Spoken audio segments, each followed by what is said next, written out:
Nov izračun minimalnih življenjskih stroškov, ki je osnova za izračun minimalne plače, je Ministrstvo za delo naročilo po več kot 3 letih. Od takrat je minimalna plača zrasla za dobrih 19%, splošna inflacija za več kot 20%, inflacija hrane za 33%.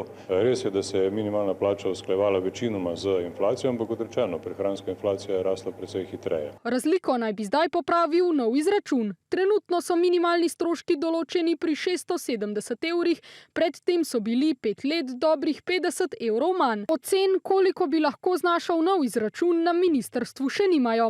Različna pričakovanja o višini pa imajo tudi delodajalci in sindikati, ki se sicer strinjajo s posodobitvijo izračuna. Smo na primer tista država v Evropski uniji, kjer so se cene hrane najbolj podražile.